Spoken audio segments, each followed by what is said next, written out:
Oh, a new visitor from the frozen north. Welcome, wanderer. Are you lost? Tired from a long journey through the ice and snow? Well then, come in. Sit beside the fireplace. Let the cold leave your bones for a while. And let me tell you some stories. Old ones. Stories that have been passed down in the Freljord for thousands of years, spoken quietly in the dark while blizzards raged outside. Stories about gods who walked among mortals, about three sisters who made a bargain that nearly ended the world, about a secret buried so deep beneath the ice that most people have forgotten it was ever there at all. Are you comfortable? Good. Then let us begin. The Freljord is the northernmost inhabited region of the continent of Valoran in the world of Runeterra, the world where League of Legends takes place. And from a purely practical standpoint, it is one of the most hostile places any living thing has ever chosen to call home. Imagine a landscape of almost incomprehensible scale. Mountain ranges that make other mountain ranges look like rolling hills, their peaks disappearing into clouds that never fully clear. Tundra so flat and vast that the horizon looks like the edge of the world. Glaciers the size of small countries, ancient and slow and utterly indifferent to anything moving across their surface. Blizzards that appear without warning and last for days, reducing visibility to nothing and dropping temperatures to the point where unprotected skin begins to die within minutes. And yet, people live here. Not just survive, live. Have built cultures and traditions and songs and stories here for thousands and thousands of years. Have made the ice their ally rather than their enemy. Have learned to read the weather the way a scholar reads a book, have developed a relationship with the cold that isn't about conquering it, but about belonging to it. The Freljord doesn't break the people who are born here, it makes them. The landscape itself has a few features, worth understanding before we go any further into the history, because these places come up again and again in the stories. The Howling Abyss is perhaps the most significant. A bottomless crevasse in the far north, surrounded by an ancient fortress carved directly into a glacier. No one alive knows who built the fortress. The construction predates any surviving record. What is known is that something was sealed into the depths of the abyss a very long time ago. Something that the Freljord's most powerful forces spent everything they had to put there. We'll talk about what that was in considerable detail later. True ice is the other thing you need to understand. True ice is not ordinary ice. It is a magical substance found only in the Freljord, specifically in places touched by very old and very deep magic. True ice never melts, not in summer, not in fire, not in the warmth of a living hand. It is extraordinarily hard and can be worked by those with the knowledge, but the working of true ice is itself deeply magical. It cannot be shaped by conventional tools. Only the Iceborn, a rare category of humans with innate resistance to cold and a natural connection to ice magic, can wield true ice without it being immediately, catastrophically dangerous to them. For everyone else, touching true ice causes frostbite severe enough to kill. The Iceborn are not numerous. They appear rarely, seemingly at random, and their emergence has, throughout Freljordian history, repeatedly changed everything. The political landscape of the modern Freljord is defined by three major factions, the three largest tribes, each one led by a war mother, and each one with a completely different vision of what the Freljord should be. The Avarosan are the largest of the three. Led by a young woman named Ashe, they are the tribe most oriented toward peace, toward building something permanent, toward the idea that the scattered peoples of the Freljord might someday unite into a single nation rather than a collection of tribes constantly at war with each other. Ashe is an idealist, which in the context of the Freljord is an almost radical position. The Winter's Claw are the second. Led by Sejuani, they are the raiders, hard, nomadic, built around the idea that strength is the only real currency, and that raiding and conquest are not just survival strategies, but a way of life worth celebrating. They look at Ashe's vision of peace and unity and see it as weakness, or worse, naivety. The Freljord has always been a place where the strong survive and the weak don't, and in Sejuani's view, pretending otherwise is a good way to end up at the bottom of a glacier. The Frostguard are the third, and they are the most interesting and the most dangerous. The Frostguard present themselves as keepers of tradition, archivists of Freljordian history, protectors of sacred sites and ancient knowledge. Their leader is Lissandra, the Ice Witch, and their real purpose is something that most Freljordians don't know, and that Lissandra works very hard to keep buried. We'll spend a lot of time with Lissandra. She has been at the center of Freljordian history for longer than most people would believe, or be comfortable believing. But before we get to any of that, we need to go back, much, much further back, to a time before the tribes existed, before the Iceborn were a concept, before the three sisters were born. We need to start where the Freljord itself started, with the demigods. Before any human set foot in the frozen north, the land belonged to beings of immense power, not gods in the distant, unknowable sense, not abstract forces worshipped from a distance. These were entities that walked the land, that shaped it with their presence, that fought and argued and created and destroyed, and whose nature was so intertwined with the Freljord itself that you cannot separate one from the other. They are called demigods, and three of them matter most to this story. The oldest of them is Ornn. Ornn is the god of the forge, of fire, of craft, which is a strange thing to be in a land of eternal ice, but the Freljord has always held contradictions within itself. Beneath the frozen surface, the earth is geologically active. Volcanic rifts, magma channels, subterranean heat that leaks upward through the rock in certain places. Ornn found these places and made them his workshop. He is solitary, deeply solitary. He has always preferred the company of his forge and his materials to the company of other beings. He is not cruel or cold. He simply has no particular interest in socializing when there are things to be made. His creations are legendary, weapons and tools and artifacts of such extraordinary quality that stories about them were still being told thousands of years after he made them, by people who had no idea they were talking about the work of a living being rather than a mythological figure. His relationship with his brother Volibear was the defining relationship of the early demigod age. Two beings of enormous power who were deeply, genuinely connected, and whose eventual falling out left wounds in the Freljord that are still healing. Volibear is everything Ornn is not. Where Ornn is quiet and inward and precise, Volibear is thunder itself made manifest. He is the storm. He is the primal, untamed violence of nature, lightning, howling wind, the crash of ice breaking apart in spring.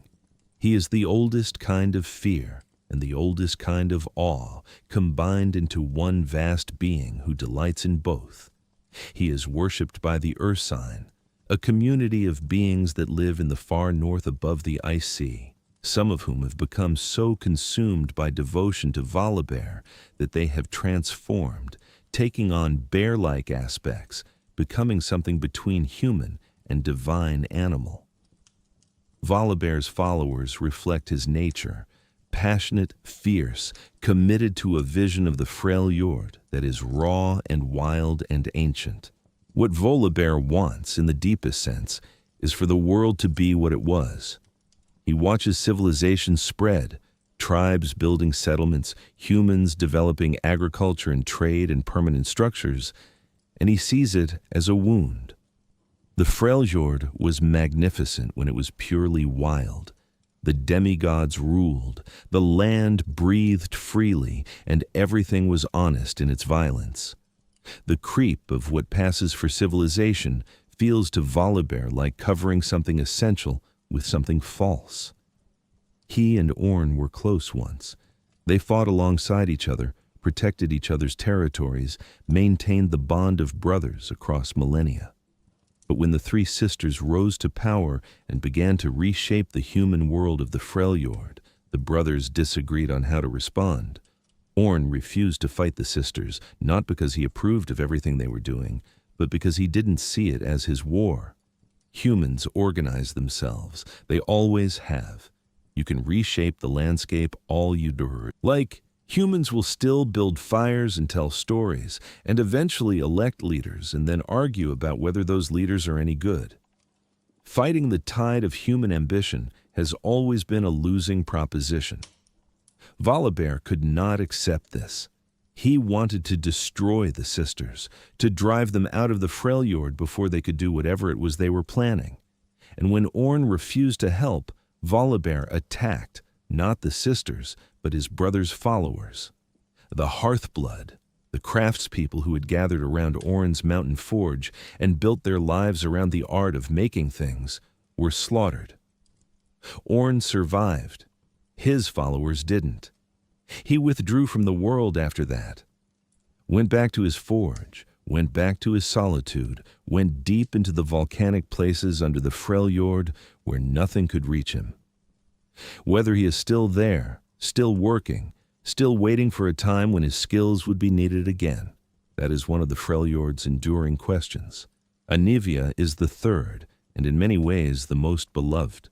She is a phoenix made of ice and wind, an ancient spirit who has existed in the Freljord since before the demigods began counting time. She embodies the cycle of life and death and rebirth. She has died and been reborn multiple times over the course of Freljordian history, and each death and return coincides, not coincidentally, with the beginning of a new era. She is the herald of change, whether or not anyone is ready for it. Old stories say that Anivia's very first hatching, the moment she broke free from her original egg of true ice, was what brought snow into the world, that the first beats of her enormous wings created the winds that now sweep permanently across the Freljord. These stories may be metaphor. They may not be. In a world where a forge god genuinely lives under a mountain and a storm god genuinely commands lightning, the line between metaphor and history is genuinely difficult to draw. What is clear is that Anivia chooses to work alongside the human world rather than against it. She is not a benevolent force in a soft, gentle sense. She is enormous and powerful, and the cold she brings with her can kill. But she has consistently, across thousands of years, chosen to understand humanity rather than simply dominate it. When the three sisters rose to power, Anivia was the one who moved to cooperate rather than fight. She saw something in the human impulse to build and organize, something worth protecting if it could be guided in the right direction. She appears before Ashe at a pivotal moment in the modern era, at the sacred site of Avarosa's throne, the place where Ashe finds her true icebow and is confirmed, in the way these things get confirmed in the Freljord, as the legitimate heir to Avarosa's vision. The fact that Anivia chose to appear at this moment, after thousands of years of watching, is not an accident. Anivia doesn't do things by accident. Now we arrive at the event that defines everything else in Freljordian lore. The thing that happened so long ago that most people in the modern Freljord believe it is mythology rather than history.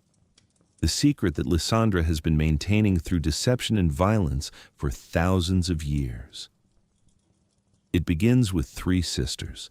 Avarosa, Serylda, and Lissandra were born in the early human age of the Freljord, a period when humans were still largely tribal and nomadic, and the demigods were the dominant forces in the landscape. The three sisters grew up in a world of wild, barely understood magic, and all three of them were hungry for something greater than what they had. They wanted to understand the forces of the world, to control them, to use them not just for survival, but for genuine power, the ability to shape the Freljord rather than simply endure it. Lissandra was the one who found the way. Through a practice called dream walking, a form of magical consciousness that could reach beyond the boundaries of the physical world, Lissandra made contact with something on the other side of reality, something that had been pressing against the boundaries of the world for a very long time, something that spoke of power, of gifts, of the ability to become more than human. She called them the Watchers. The Watchers are not gods. They are not spirits or demigods or any kind of being with a name in Runeterra's normal vocabulary. They are entities from outside the world, entities whose nature is fundamentally incompatible with the existence of the material realm. Not unlike the void, in some ways, though the Watchers appear to have a different kind of consciousness to the mindless consuming force that poured through Icathia. The Watchers think. They plan. They see Runeterra as something to be entered and remade in their image. And they saw in Lissandra a door. The deal Lissandra struck on behalf of herself and her sisters was this. The Watchers would grant them immortality, the power of the Iceborn, and the ability to unite the Freljord under their rule. In exchange, Lissandra and her sisters would prepare Runeterra for the Watchers' arrival, would weaken the barriers between their realm and the material world, would help them cross over. What Lissandra told her sisters about this bargain was apparently incomplete. Avarosa and Serylda knew they were making a deal with powerful outside forces. They may not have fully understood what those forces were or what they intended for the world. With their new iceborn power, the three sisters did what they set out to do. They united the scattered tribes of the Freljord one by one through force and through diplomacy in roughly equal measure. They established the first real network of alliances the North had ever seen. The Freljord, which had always been a collection of warring factions, began to look like something that might eventually be a nation. And then the Watchers began to arrive. When Avarosa and Serylda understood fully what their sister had agreed to, when they saw what was beginning to come through the gaps in reality that Lissandra had been quietly widening, they turned on her. The war that followed was unlike anything the Freljord had experienced before or since. The three sisters, each with the power of the Iceborn and the armies of united Freljordian tribes behind them, fighting each other across a landscape that was being literally torn apart by the forces being unleashed. The Watchers, meanwhile, were beginning to emerge, vast, wrong, incompatible with the world in the same deep way that the void is incompatible with the world. The sisters recognized, even in the middle of their conflict, that stopping the Watchers had to take priority over everything else. Avarosa and Serylda gave their lives. The exact mechanics of what happened are deliberately obscured in Lissandra's version of history. And since Lissandra controls the version of history that survives, we can't be entirely certain of every detail. What is known is that the power released by their sacrifice was used to seal the Watchers beneath the ice, specifically into the frozen depths of what would become the Howling Abyss. Entombed in true ice, so deep and so cold that even entities as powerful as the Watchers couldn't break free. And Lissandra was the one left standing. What she did next is either the greatest act of self-sacrifice in Freljordian history, or the most sophisticated long-term power play anyone in Runeterra has ever executed. Possibly both simultaneously. She built the Frostguard. The Frostguard's real purpose, the thing that Lissandra actually built them to do, is to maintain the seals on the Howling Abyss. The true ice prison holding the Watchers is not permanent. It is slowly degrading. Lissandra knows this because she's been watching it for thousands of years, personally, maintaining it, reinforcing it where it weakens, hunting down and eliminating any Iceborn who might disturb it. Because here is the horror at the center of Lissandra's story. The Iceborn are, in some sense, connected to the Watchers. The immortality and power that the Watchers granted the sisters passed into the Iceborn bloodline. Every Iceborn who exists in the modern Freljord carries within them a trace of the same power that sealed the Watchers, or, from another angle, the same power that was supposed to let the Watchers in. Lissandra hunts Iceborn. Not all of them, and not openly. That would cause the kind of chaos that would draw attention to what she's doing. But Iceborn who grow too powerful, who start asking the wrong questions, who threaten the balance she has spent millennia maintaining, they have a way of disappearing, or of being quietly redirected, brought under Frostguard influence, where they can be managed. She has also spent thousands of years rewriting history. The Frostguard are the archivists of Freljordian memory. They are the ones who preserve old records, who tell the old stories, who decide what counts as true and what counts as myth. Under Lissandra's direction, the real story of the three sisters, the Watchers, the Bargain, the War, has been carefully, systematically buried. Most Freljordians believe it is legend, heroic myth, not something that actually happened, and certainly not something with ongoing consequences. This is what makes Lissandra one of the most genuinely unsettling figures in all of League of Legends lore. Not because she is purely evil, she isn't. She is doing something that is, in a terrible way, necessary. The Watchers cannot be allowed to emerge. The world would end. And she is the only being alive who fully understands the threat and has been working against it. But the methods, the thousands of years of lies, the lives erased, the history buried, the autonomy of an entire culture, the Freljord's right to know its own story, sacrificed to maintain one woman's vigil. Whether any of it is justifiable is a question the lore very deliberately does not answer for you. Let's step back from the ancient catastrophes for a moment and talk about what life in the Freljord actually looks like. Because underneath all the demigods and watchers and political intrigue, there are real people living real lives in an extraordinarily demanding environment. Freljordian society is tribal at its core. The tribe is the primary unit of everything: family, army, economy, governance, identity. You are your tribe in a way that people from more urbanized cultures don't quite have an equivalent for. The tribe moves together, hunts together, raids together, defends together, and mourns together. Your individual identity is real and valued, but it exists in the context of the tribe rather than apart from it. Leadership within tribes is passed through war mothers, the senior female leaders who hold the highest authority. The title can be inherited, but it can also be won.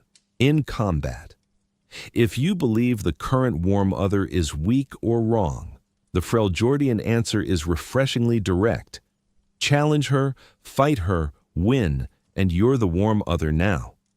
This system produces leaders who are genuinely tested in a very immediate way, which is both its strength and its obvious limitation. Below the War Mother, tribes are organized around practical function.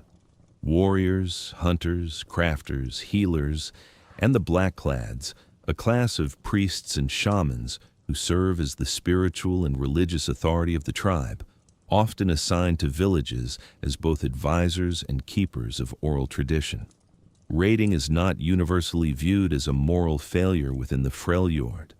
This is one of the things that outsiders, particularly Dalmatians, who have suffered considerably from Freljordian raids on their northern borders, find most incomprehensible.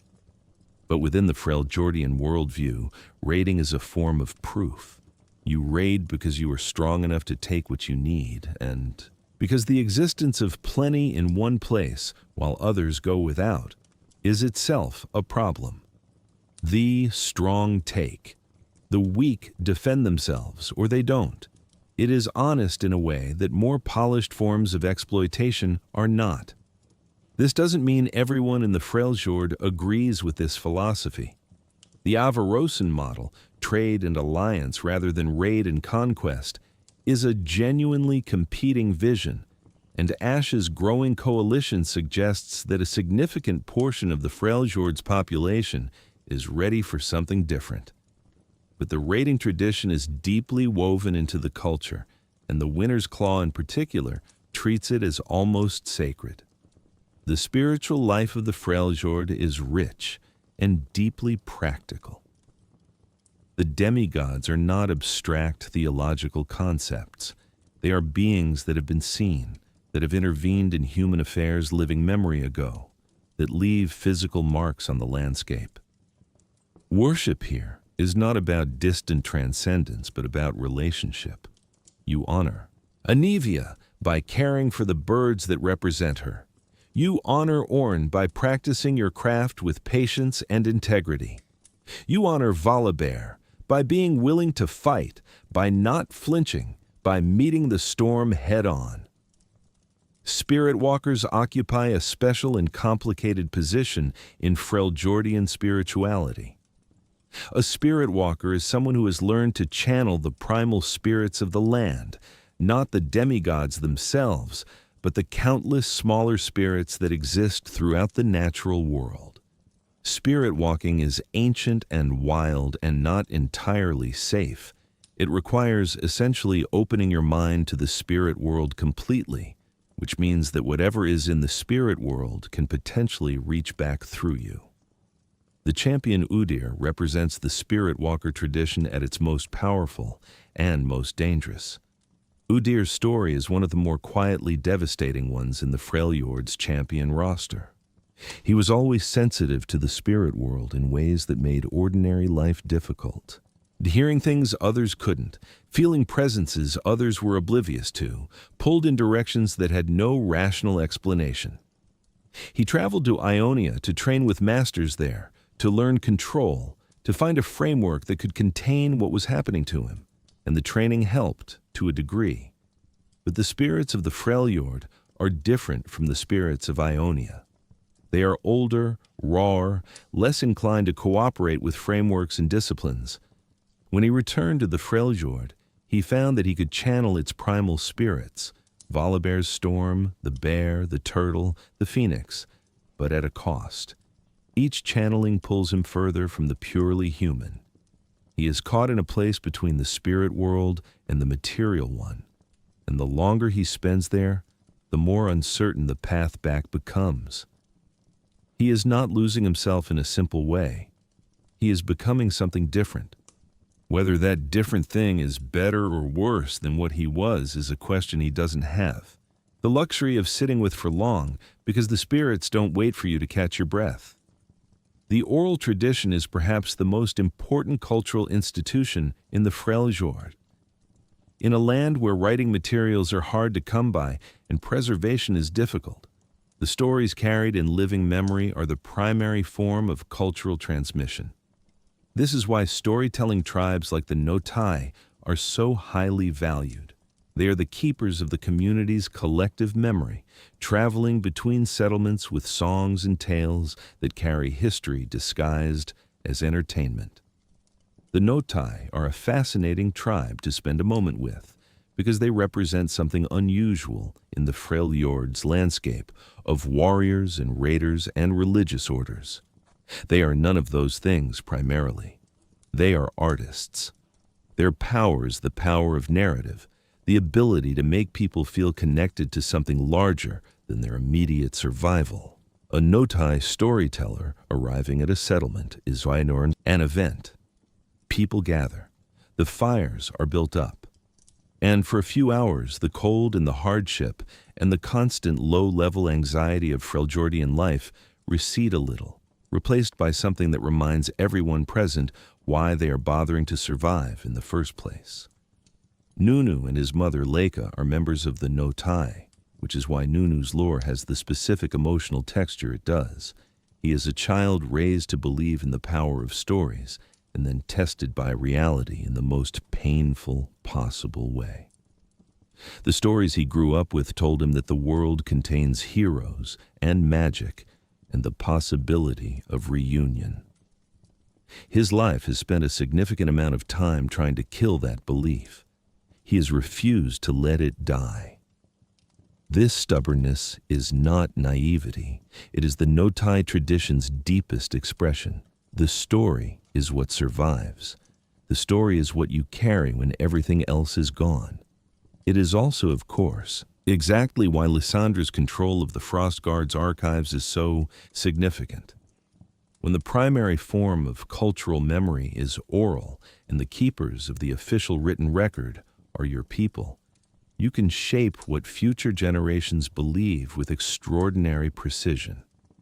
The campfire itself, the literal fire around which stories are told, around which communities gather when the temperature outside could kill, is one of the central symbols of Freljordian culture.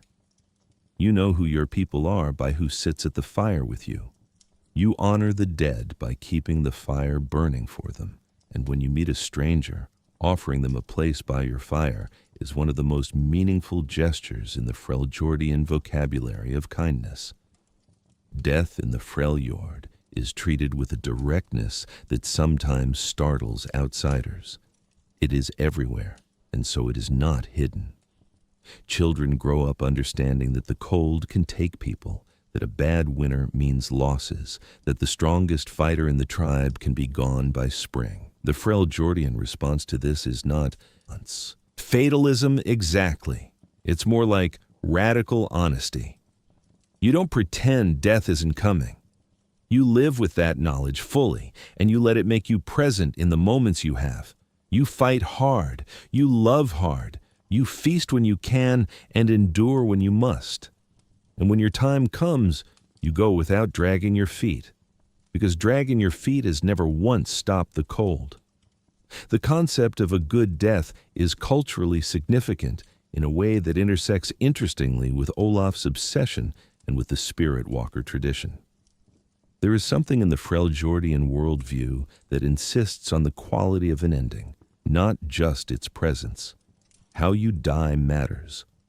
What you were doing when it happened matters. The story of your death becomes part of the story of your life, and that story gets told by the Notai, carried to the next settlement, kept alive in the collective memory of a people who understand that memory is the only real immortality anyone gets. Let us look more closely at the three major factions of the modern Freljord, not just their leaders, but their cultures, their values, and what they represent. The Avarosan take their name from Avarosa, one of the three ancient sisters, the one whose legacy has been shaped by Lissandra into something softer and more manageable than the real woman likely was. In the popular telling, Avarosa is the sister of peace and unity, the one who dreamed of bringing the Freljord together. Whether that is accurate to who Avarosa actually was, we can't be entirely sure. But the ideal has taken on a life of its own, and Ashe has built an entire political movement around it.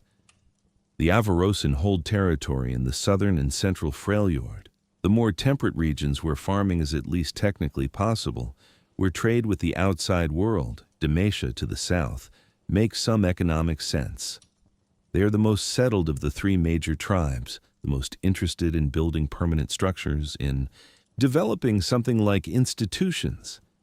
They are not soft. Avarosan warriors are genuine and capable, and the tribe's alliance building has made it by far the largest coalition in the Freljord. But their approach to power is fundamentally different from the Winter's Claws. Where Sejuani raids, Ashe negotiates. Where the Winter's Claw demands, the Avarosan offer. The Winter's Claw trace their lineage to Serylda, the second of the three sisters, the one whose name has been largely scrubbed from popular memory by the Frostguard's historical management. Serylda, in the fragments that survive, seems to have been the most purely martial of the three sisters, a fighter and a tactician who believed in strength as the only reliable currency. Sejuani embodies this inheritance completely.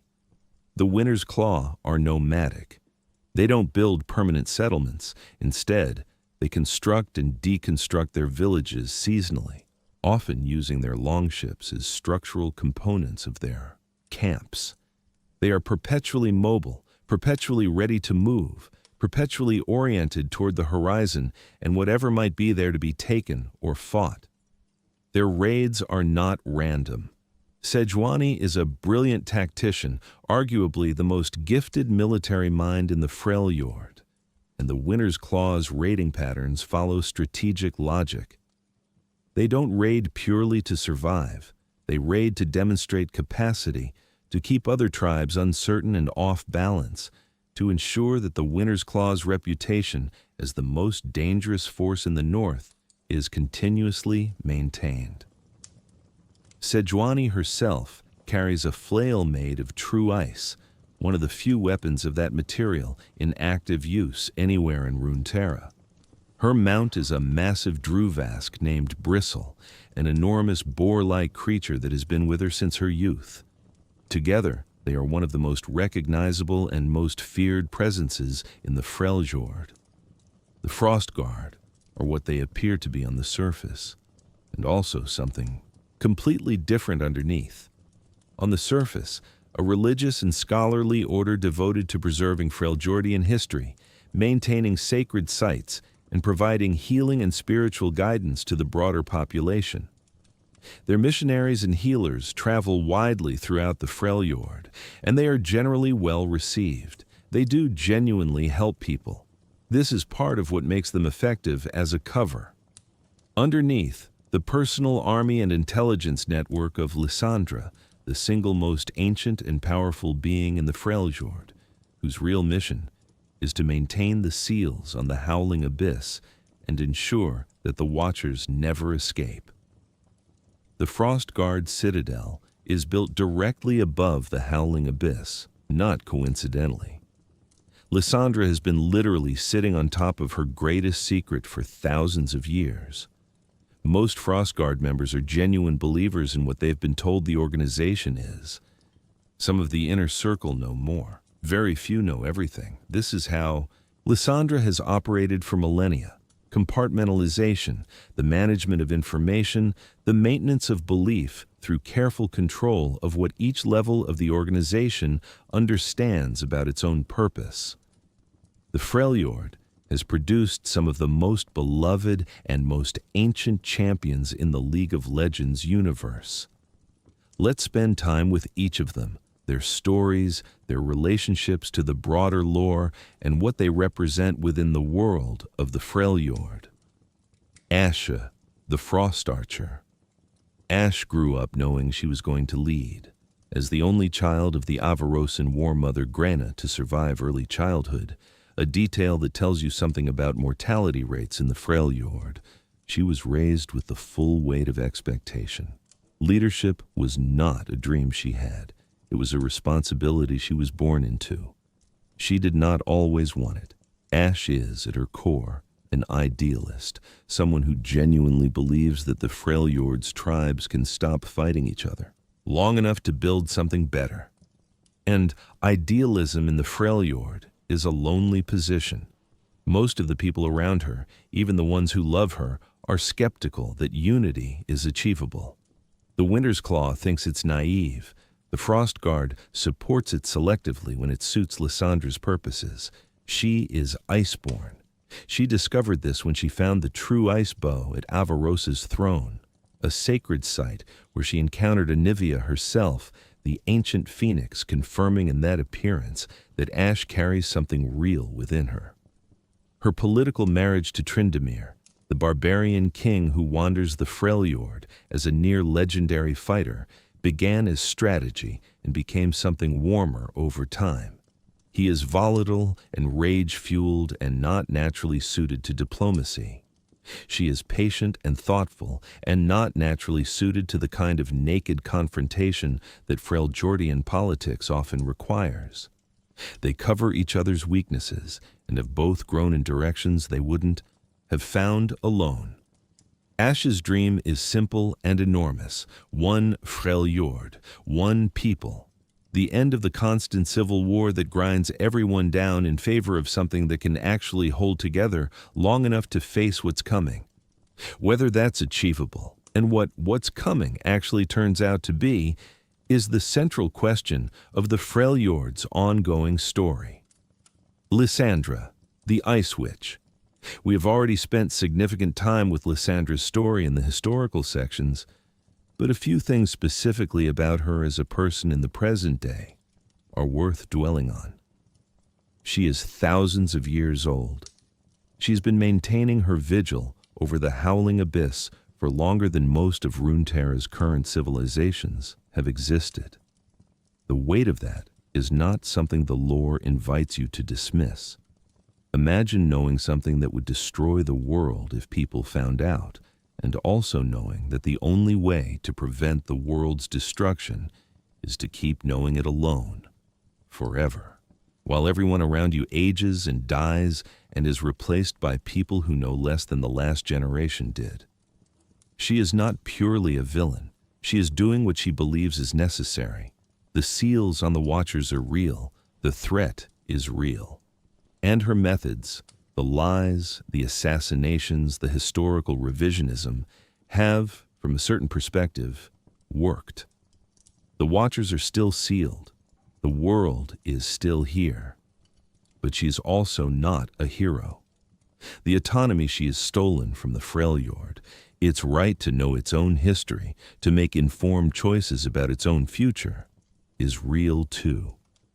Every generation of Freljordians who grows up believing a myth rather than a truth is a generation that cannot make choices based on what is actually at stake.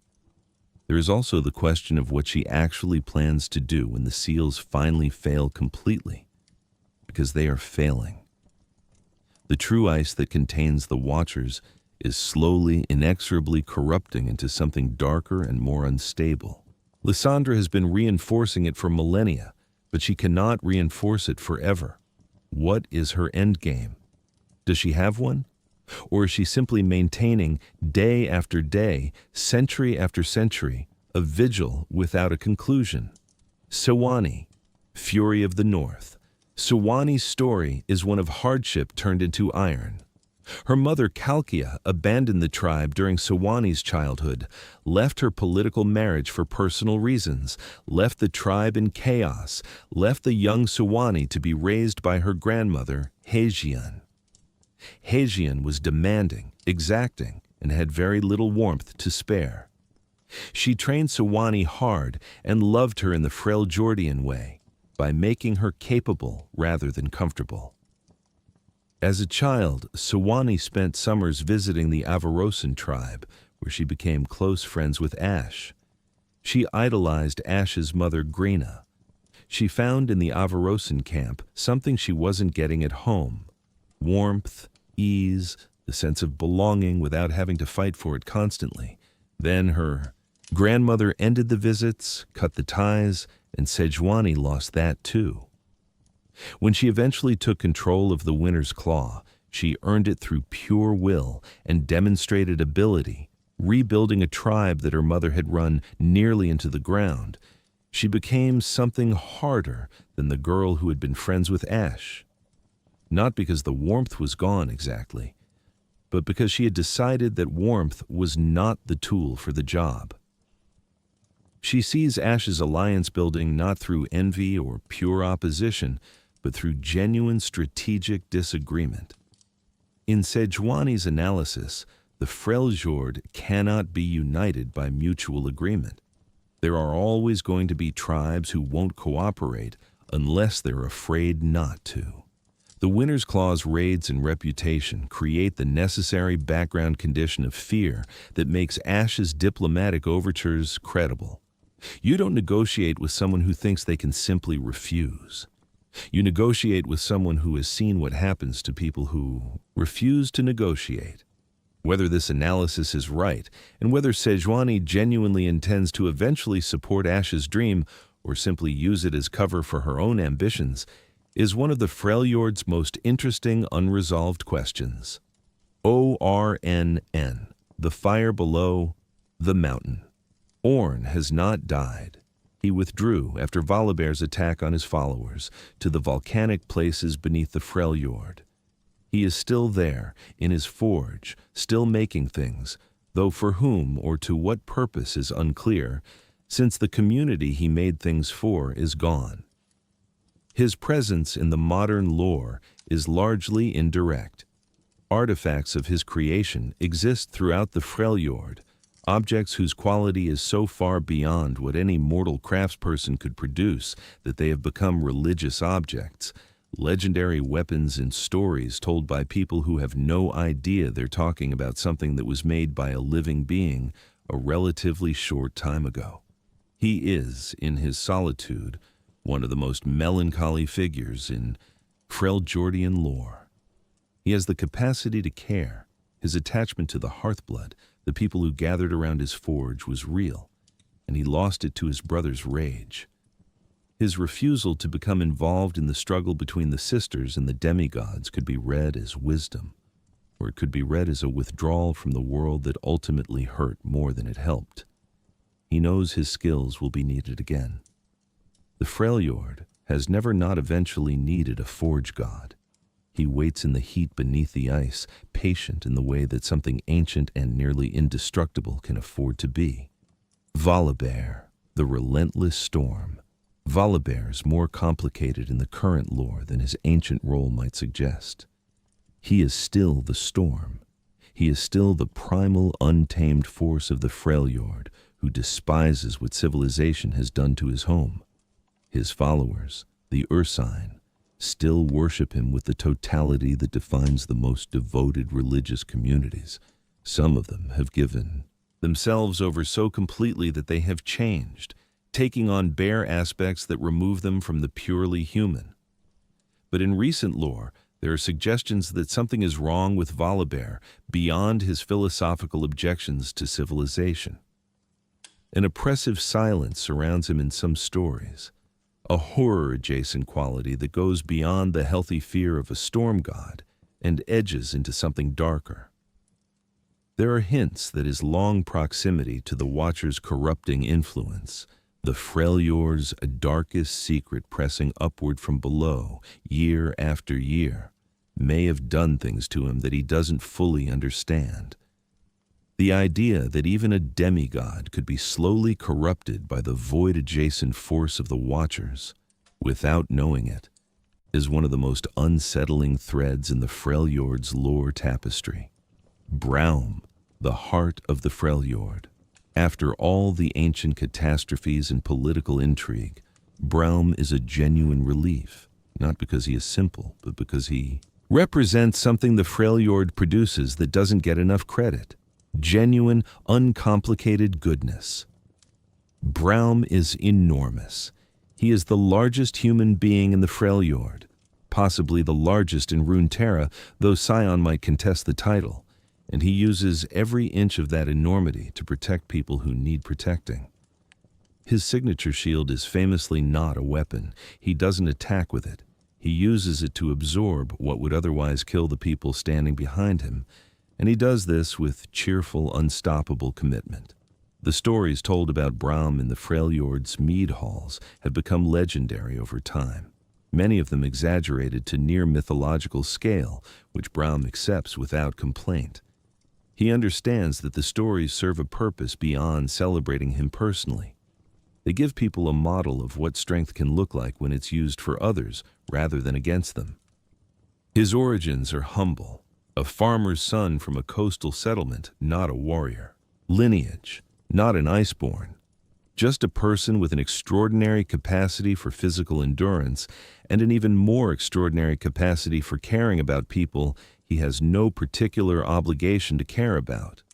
He crosses paths with General Ducouteau's daughter in some stories, with Lissandra's machinations in others, always ending up in the position of the gentle giant who stands between something dangerous and someone who can't protect themselves. In a region defined by its harshness, Braum is the argument that harshness produces not just hard people, but kind ones. Nunu and Willump, the The Boy and His Yeti. Nunu's story is one of the warmest in all of League of Legends lore, and that warmth makes it hit harder, not softer. He was born into the Notai, the nomadic storytelling tribe that travels the Freljord, preserving ancient songs and tales, the tribe that worships Anivia and considers itself the keeper of the North's oral memory. His mother, Laika, was a storyteller who filled his childhood with heroes and magic, and the deep sense that the world is larger and stranger and more wonderful than it appears. Then she disappeared. The circumstances are unclear and still unresolved in the current lore. What is known is that Nunu found himself alone, small and determined in the way that only children can be determined, without the adult capacity to fully appreciate how hopeless things look. He set out to find her, guided by a belief in the stories she had told him about the world's magic. He found Willump in a place called Yeti's Vigil, ruins of what had once been a Yeti civilization, now empty except for this one enormous creature, the last of his kind. The Yetis had been betrayed by Lissandra, their community shattered, and Willump had been left alone in a way that mirrored Nunu's aloneness exactly. They found each other, and what grew between them was the kind of friendship that defines both of them completely. Nunu's imagination and hope giving Willump something to live for again, and Willump's ancient magic and sheer size giving Nunu the ability to go places and do things that a small child alone in the Freljord could not survive. They are still looking for Laika. The search continues. Tryndamere, the barbarian king. Tryndamere comes from a clan that was destroyed in mysterious circumstances while he was young, an attack of such ferocity that only he survived. He carries the rage of that loss with him as a literal weapon. His fury builds in battle, and the more damage he takes, the more dangerous he becomes. He has, in some states of rage, survived things that should have killed him outright. He wandered the Freljord for years, fighting anyone who would fight him, looking for something he couldn't name. He encountered Ashe's growing coalition and recognized in her something that his rage-fueled wandering had been missing.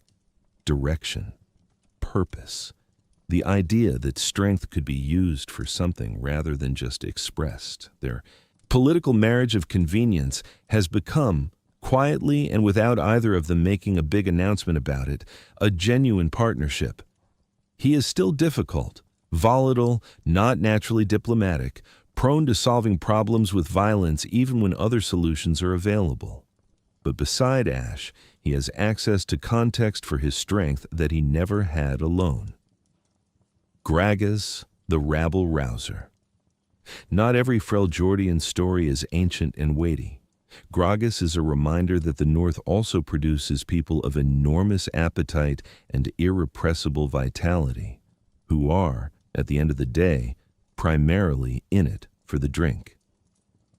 Gragas is the world's most enthusiastic brewer, traveling the Freljord in search of rare magical ingredients to incorporate into his glacier-brewed spirits. He has found, somewhat accidentally, that his brewing process occasionally produces beverages of genuine magical potency, things that warm you from the inside in ways that go beyond the purely chemical. He is enormous, gregarious, and genuinely happy most of the time. He has a temper when provoked, an understatement given that provoking him tends to end with a barrel being used as a projectile weapon. But his baseline state is enthusiasm. He likes people. He likes meeting them. He likes feeding them. He likes talking with them. In a land that can be very grim, Gragas is the person around whom the atmosphere reliably improves. Olaf, the berserker. Olaf has a prophecy. He will die a peaceful death. This is, to him, the worst thing that could possibly happen, not because he is suicidal, but because in his culture, a warrior's death in battle, fighting something worthy of being your last fight, is the only honorable way to go. A peaceful death means you ran out of battles. It means you stopped mattering. He has been trying to disprove the prophecy ever since it was given.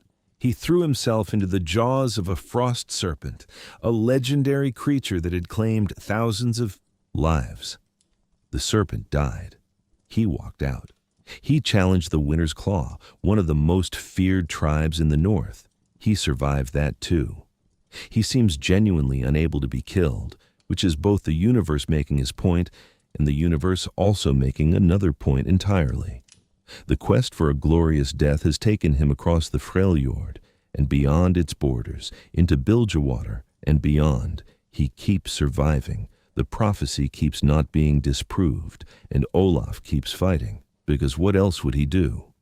Gnar, the missing link. Gnar predates the name Freljord. He predates the three sisters. He predates most things currently alive in Runeterra. He is a prehistoric Yordle who was frozen in true ice at some point in the ancient world, before the Watchers came, before the Sisters' War, before any of the events that define modern Freljordian history. He was recently freed. The true ice that contained him thawed, or was melted, or otherwise failed, and he woke up in a world so different from the one he knew that almost nothing is familiar. The vocabulary of the current world is incomprehensible to him. The political structures, the cities, the technology, all of it arrived after he went into the ice. He is childlike in most circumstances, curious, playful, bouncing around with the energy of someone for whom everything is new, because for him everything genuinely is. But when he is frightened or cornered or angry, he transforms, becoming enormous, becoming rage itself, Mega Gnar. A primordial force that reflects his origins in an age when the world was wilder and more dangerous, and the beings that walked it were proportionally more powerful. He is, in his innocence and his ancient power combined, a living reminder of what the Freljord was before any of the things we've talked about tonight ever happened. Trundle, the Troll King. Trundle is one of the more unexpected figures in Freljordian politics because he is simultaneously something of a joke, a troll, literally, which carries certain connotations even in a world where trolls are real, and something genuinely dangerous, in the way that clever people who are underestimated tend to be dangerous. He grew up in a troll tribe and was cast out for speaking sense when his chieftain wanted to hear agreement. Trolls in the Freljord are not sophisticated political operators as a rule, and Trundle's habit of pointing out when a plan was going to get everyone killed was not warmly received. Alone on the tundra, he began thinking about what it would actually take to rise, not just survive, but lead. He became fascinated by the legends of ancient troll kings and the great weapons they had supposedly been gifted by old gods as symbols of their right to rule. His travels brought him to the Frostguard citadel, where he met Lissandra. She recognized immediately that he was iceborn, able to walk on true ice without frostbite, and offered him a place among the Frostguard. Declined, which was probably the smartest decision he ever made. But the encounter stayed with him. He found his legendary weapon eventually, a weapon of remarkable power befitting a troll king, and used it to consolidate the troll tribes under a single banner. His alliance with Lissandra is an uneasy one built entirely on mutual utility. She provides resources and information. He provides the muscle and the bodies of the troll communities she sometimes needs for her work near the Howling Abyss. Neither trusts the other. Neither is entirely sure which of them is using the other more effectively. This kind of relationship, two parties too useful to each other to be honest enemies, is very Freljordian in its own way. The modern Freljord is a place in genuine tension between its past and its future, between its three major factions, between what it knows and what it has been prevented from knowing. Ashe's coalition continues to grow. More tribes are joining the Avarosan alliance, drawn by the stability it offers and by Ashe's genuine gift for making people believe that what she's building can actually hold together. She has Anivia's apparent blessing, which in the Freljord spiritual vocabulary means more than it might in a more secular culture. Sejuani watches this growth with a combination of strategic calculation and something that might, if you caught her in a very quiet moment, look like complicated feeling. She and Ashe were friends once. That history doesn't disappear just because they've become rivals with incompatible visions of the future. And Lissandra maintains her vigil. The seals on the howling abyss are holding for now. But the true ice is darkening. The corruption spreading slowly outward from the prison is measurable to anyone who knows how to look for it. And in the modern Freljord, more people are starting to look. The Watchers are not gone. They are simply contained, and the container is aging. What happens when the seals break? Whether Lissandra can prevent that, whether Ashe's unified Freljord could possibly face what's underneath the howling abyss, whether any of the demigods are still present enough to help. These are the questions that define the Freljord's future. It is not a comfortable future to contemplate, but the Freljord has never been in the business of comfort. The fire is burning lower now. The Freljord is a place that asks at the most fundamental level what it costs to survive, what you give up, what you protect, what you bury so deep that even you can eventually forget it's there. Lissandra buried the truth to protect the world, and in doing so, she stole something from every generation that came after her, the right to choose with full knowledge of what they were choosing about. Ashe wants to build something hopeful in a landscape that has never rewarded hope easily. Sejuani has learned that safety is something you take, not something you're given, and beneath all of them, in the frozen dark, something is still pressing against the walls of its prison. The champions who came from this place, Ashe and Lissandra and Sejuani, Ornn and Volibear and Anivia, Braum and Nunu and Willump, Tryndamere and Olaf and Gnar, each carry a piece of the same question. What does it mean to endure? What survives when everything else is stripped away by cold and time and the weight of ancient secrets? The Freljord's answer has always been the fire, the story, the voice telling it to whoever is willing to sit still and listen. Thank you for sitting with me tonight, Wanderer.